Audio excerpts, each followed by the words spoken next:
right, I want to talk about the cap, so let me get right into this. So we've talked about this a number of times, and I talked about this last night. Where does the cap come from? I've got a little different twist tonight.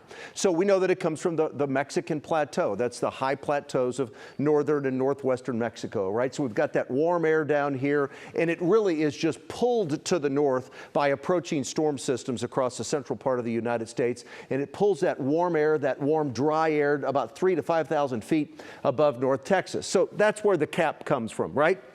But when you look at the parts of the country that are most affected by the cap, pretty regularly here across the state of Texas, all the way up into Oklahoma, it's a really regular occurrence. It happens a lot, not as often in areas to the north, across parts of Kansas and then up into South Dakota, parts of western sections of Missouri and also Nebraska. But it does frequently happen in those parts of the country as well. Occasionally it might happen all the way up into North Dakota, parts of Minnesota, parts of Illinois, and then maybe lingering into parts of the southeast. Because, you know, think about this. In Dixie Alley, we're in Tornado Alley here, but in Dixie Alley in the deep south, they'll have a cap. They'll get those explosive thunderstorms when the cap goes away or when the cap breaks. So that occasionally happens in this part of the country too. So Meteorology 201, the cap.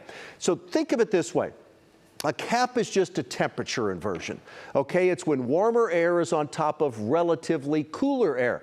And we have these temperature inversions not only across the entire United States, but they happen across the entire globe. But the cap we're talking about here in Texas and across the plains and across parts of the deep south, the cap that we're talking about is storm system driven. And that cap, our cap, it shuts down severe thunderstorms. The cap is most prominent in Texas and Oklahoma because of the proximity to the source region in Mexico, okay? More on Meteorology 201. But it can extend north into the Dakotas and east to the Mississippi River, all depending on the different conditions. And if conditions are favorable, it can extend across a large part of the country, from the front range of the Rockies to parts of the southeast. So that's the cap we're talking about here in Texas and those other areas I just mentioned. Right now, skies are clear. I have increasing clouds in my forecast as we head through tonight. There comes a cold front. There it is. The cap's in place tomorrow.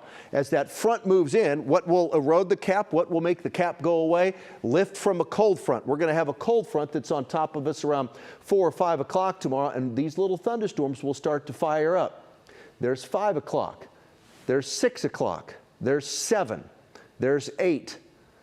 Then by 11 o'clock, the cold front is to the south of us. Any shower and thunderstorm activity by this time tomorrow night should be well to the east and southeast of the Dallas-Fort Worth area. But once again, this is the most favored areas to the northeast of the Dallas-Fort Worth area, more favored than Dallas and Fort Worth for damaging winds, large hail, and even an isolated tornado. So that's tomorrow from 3 to 10 p.m. Cold front continues to sink to the south. Another little disturbance starts to roll in on Thursday. I have scattered rain in my forecast as we head through Thursday as well. Thursday's severe weather threat, it's not zero. It's mainly to the south of the Dallas-Fort Worth area, but it is a low threat, but it's a threat nonetheless. My forecast tonight, increasing clouds, dry, breezy, muggy, 74 is the low tonight. During the day tomorrow, partly sunny. Now, not everyone will see the rain.